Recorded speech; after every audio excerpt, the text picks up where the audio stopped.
All right, here's our part two of our journey into Mesoamerica, but it's actually we'll be looking at the Incans, which are south of Mesoamerica. Mesoamerica will be up here. We're going to be actually in South America, so we're looking at the Incan people. But before we do that, let's just go back for a second and check out a little bit about the Aztecs. We missed some pictures there. So there's smallpox. All right, this is one of the diseases that the Europeans will bring that help eliminate their enemies in the Aztecs and the Incans, maybe the Mayans. We don't know sure about that. We're not sure about that. This is a place where they would have played the ball game, ulama. You know, basketball, the ring would have been up here, but it's sideways. It's not like a basketball goal today. Here is Tenochtitlan. This is where Mexico City would be today. But Tenochtitlan, remember, it was on a lake. And they had these causeways or big bridges that they would bring stuff in and out. And there's Tenochtitlan. And then Hernando Cortez drains this, and they build a Mexico City there. Yeah. And speaking of Hernando Cortez, there he is coming in. Now, they got to look at these. These people thought he was a god. He comes in with these huge animals they've never seen before called horses. He's wearing all this shiny stuff. They thought he was a god, and they let him in, and he was able to take over really easily because he defeats them with their diseases, basically, and on accident, too. He didn't know that his diseases were going to kill them. They didn't have the immunity. It's not his fault. All right, here's some Aztecs and the human sacrifices. You see them, they're actually going to cut out the heart of this guy, and this is supposed to be an honor for this guy to go through that. I don't know nothing about that, but there you go. A little bit about the Aztecs. Now, let's get back to the Incans. Look at the Incan Empire, the largest of the three. If you have your notes out, we'll get into this. It'll be amazing. Let's do this. Yeah, so what was unique about the Incan people, or Inca?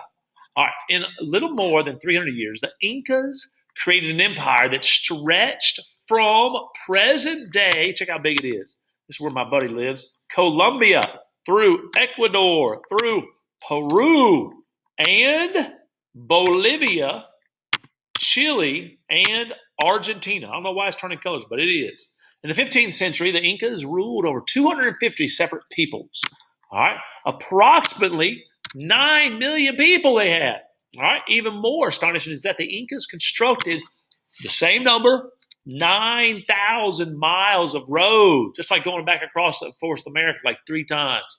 And all their majestic buildings, all right, they didn't have the wheel and stuff like that. So without using large animals, they had no cows, they had no big animals like horses, or even basic technology as pulleys or the wheel. They didn't have the wheel yet.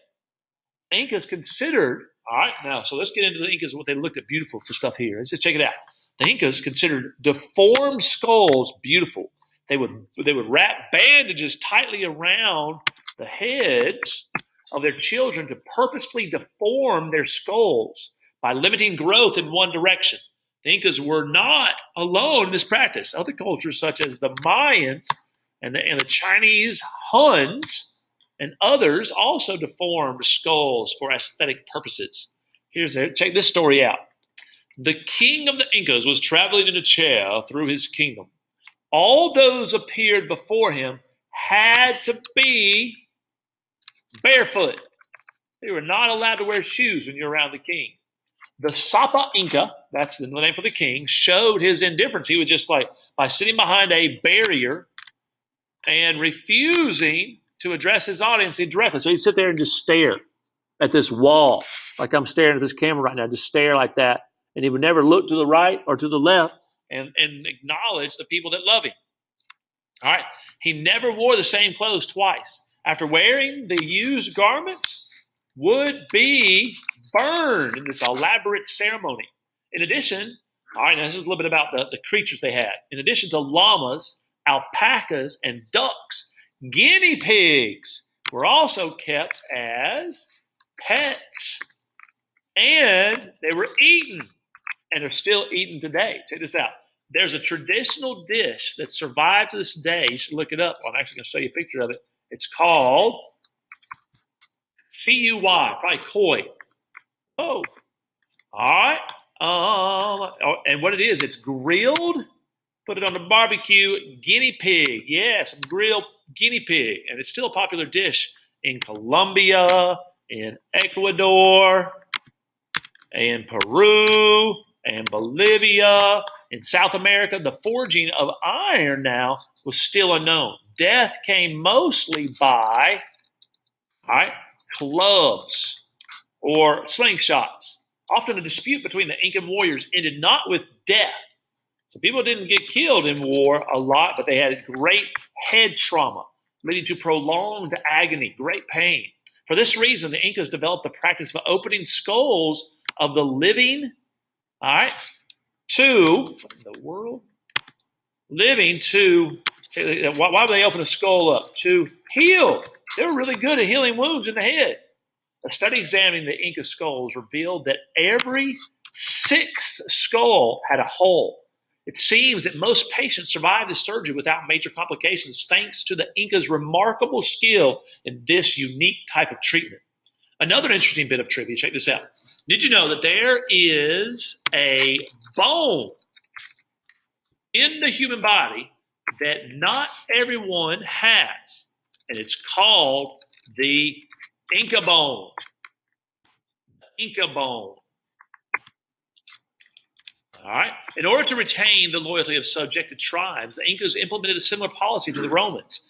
Children of the conquered tribes' leaders were moved to the capital, Cusco, where they were educated in elite Incan boarding schools. All right. The skulls of defeated chiefs were used as, this is kind of gruesome here, drinking glasses. Drinking vessels. The best known victim of this practice is Atahualpa, who, after a long and violent struggle against his brother Haskuha in 1532, had his skull transformed into a drinking jar. Do you know that Incas stretched their earlobes so much they hung down to their shoulders? Yeah, they thought it was beautiful.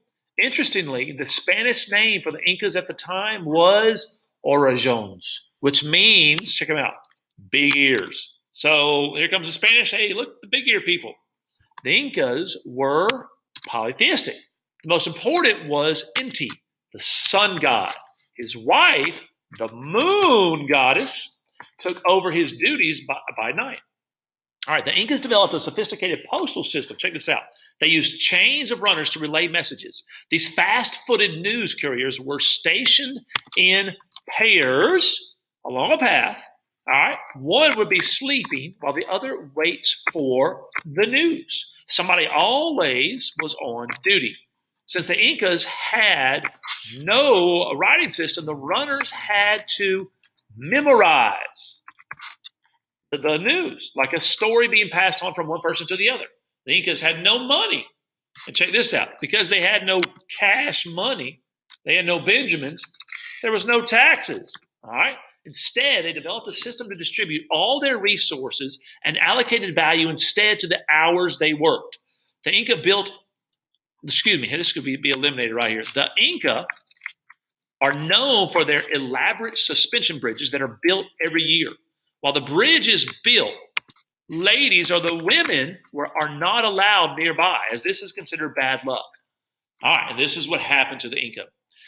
The Incan Empire was conquered by the Spanish conquistador, or the Spanish conquistadors, led by Francisco, you should know this name, Pizarro, Francisco Pizarro and his brothers, between the years of 1532 and 1572. Though the Incas resisted, they were weakened by the main disease was smallpox and civil wars going on between the Incan Empire. All right, which killed approximately, these diseases killed approximately, we don't know exactly, but 80 to 90% of the Incas because they had no immunity. This is why you go and you get your shots from the doctor so you can develop an immunity to diseases. They don't kill you. All right, this along with Civil War helped the Spanish defeat the Incas. Fill out the map below. Let's look at a few pictures before we leave because they're so interesting. All right, here we are. Here we go. So check out the Inca head. Yes, that's how they stretched it out. Here's that yummy meal. They'd eat that little guinea pig right there. Look at it all spread open. Guinea pig. Look at that skull. And then there is, all right, the end.